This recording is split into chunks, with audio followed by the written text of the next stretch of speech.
যাতায়াত আৰু যোগাযোগৰ ক্ষেত্ৰত সমস্যাৰ সন্মুখীন হৈছিল আৰু বৰ্তমান সময়ত বিক্ষোভ কাৰ্যসূচী গ্ৰহণ কৰিছে মাজুলী জিলাখনৰ গড়মূৰ টাউনৰ ইয়াত বৃহত্তৰ বৰালিমৰা অঞ্চলৰ ৰাইজে প্ৰতিবাদ কাৰ্যসূচী গ্ৰহণ কৰিছে, বিক্ষোভ কাৰ্যসূচী গ্ৰহণ কৰিছে আৰু বৰালিমৰা অঞ্চলৰ এই ৰাইজ আহি ইয়াত উপস্থিত হৈছে। যিহেতু বৰালিমৰা নতুন চাপৰি হালোৱা পাৰ্বতৰ ওপৰত এখন পকী দলঙৰ যি দীৰ্ঘদিনীয়া দাবী আছিল, সেই দাবী কিন্তু বৰ্তমানলৈকে তেওঁলোকে সুফল লাভ নকৰিলে আৰু তাৰ পৰিপ্ৰেক্ষিতত বৰ্তমান সময়ত এনেদৰে সকলো ওলাইছে। আপোনালোকে দীৰ্ঘদিনীয়া প্ৰতিবাদ কৰিও আবেদন কৰিও দলং লাভ নকৰিলে আজি সকলো ওলাইছে। হয়, আজি 6 বছৰ ধৰি আমি আন্দোলন কৰি আছো। নতুন চাপৰি হালোৱা পাৰঘাট আৰু বৰালিমৰাৰ লগত যিটো সংযোগী দলংখন আমাক পকীকৰণ কৰি দিব লাগে চৰকাৰে অতি শীঘ্ৰে। তাৰ দাবীত আমি ৰাজপথলৈ ওলাই আহিছোঁ। 6 বছৰীয়া এই আবেদন নিবেদনৰ পাছতো আচলতে কোনো ধৰণৰ গুৰুত্ব প্ৰদান নকৰিলে চৰকাৰ প্ৰশাসনে, তথা তাৰ পাছত এনেদৰে প্ৰতিবাদ কৰিবলৈ ওলাইছে। মই পৰিৱেশটো দেখুৱাইছো।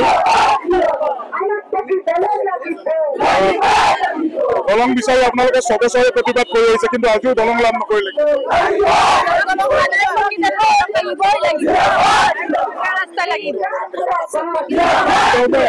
সকলো ওলাইছে।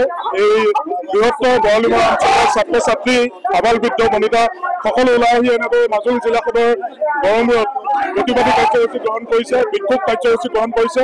যিহেতু দীৰ্ঘদিন ধৰি তেওঁলোকে যাতায়াত আৰু যোগাযোগৰ ক্ষেত্ৰত সমস্যাৰ সন্মুখীন হৈ আহিছিল আৰু তাৰ পাছতে আজি এনেদৰে প্ৰতিবাদ কৰিবলৈ বাধ্য হৈছে, প্ৰতিবাদী কাৰ্যসূচী গ্ৰহণ কৰিছে। কি ক'ব, কি আহ্বান থাকিব?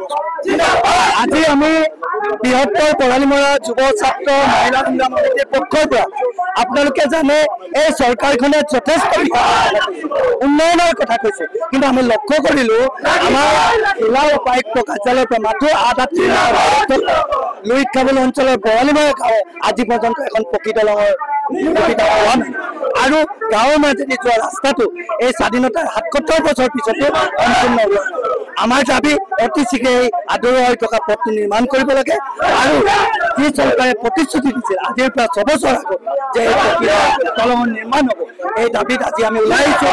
আজি আমি জাষ্ট আৰম্ভণি কৰিছোঁ, এই আন্দোলন চলিব আৰু আজি এই আন্দোলনত আমি মাননীয় উপায়ুক্তৰ থ্ৰুদি বিধায়কগৰাকীলৈ আমি স্মাৰকপত্ৰ প্ৰেৰণ কৰিম আৰু মাননীয় সাংসদগৰাকীলৈ আমি স্মাৰকপত্ৰ প্ৰেৰণ কৰিম আৰু লগতে আমি বিভাগীয় কৰ্তৃপক্ষলৈকো এখন স্মাৰকপত্ৰ প্ৰেৰণ কৰিম আৰু তেতিয়ালৈকে আজি আমাক আহি আশ্বাস নিদিব তেতিয়ালৈকে আমি অনুৰোধ কৰিম যে তেওঁলোকে ইলেকশ্যনৰ ভোটৰ সময়ত যেনেকৈ ৰাইজৰ ওচৰত কাষ চাপে আমি আশা কৰিছোঁ আজিও তেওঁলোকে ৰাইজৰ ওচৰত আহি পকী দলং নিৰ্মাণৰ আশ্বাস দিব আৰু আমি সময় বান্ধি দিছোঁ 1 মাহ 1 মাহৰ ভিতৰত এই পকী দলং ষ্টাৰ্ট কৰিব লাগিব।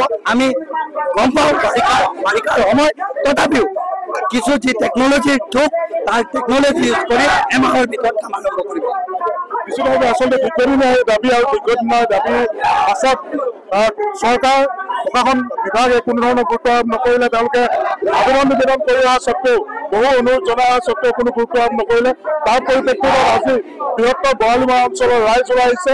মাজুলী জিলাখনৰ গড়মূৰ ৰাজপথ এনেদৰে অৱৰোধ কৰি প্ৰতিবাদ কাৰ্যসূচী কৰিছে, বিক্ষোভ কাৰ্যসূচী গ্ৰহণ কৰিছে আৰু এমাহৰ ভিতৰত এই দলং নিৰ্মাণৰ বাবে সময়সীমা বান্ধি দিছে, যাতে অতি শীঘ্ৰে এই দলং নিৰ্মাণ হয় আৰু দীৰ্ঘদিনীয়া এই স্বাধীনতা 78 বছৰ তেওঁলোকে যেনেদৰে যাতায়াত আৰু যোগাযোগৰ ক্ষেত্ৰত যি জমৰ যাতনা ভোগ কৰি আহিছে সেই সমস্যাৰ সমাধান হ'ব। আপুনি বিচৰা বাতৰি পাব কেৱল নিউজ 18 এপত। নিউজ 18 এপ ডাউনলোড কৰিবলৈ স্কেন কৰক এই QR কোড। গুগল প্লে ষ্টৰতো পাব এই নিউজ 18 এপ।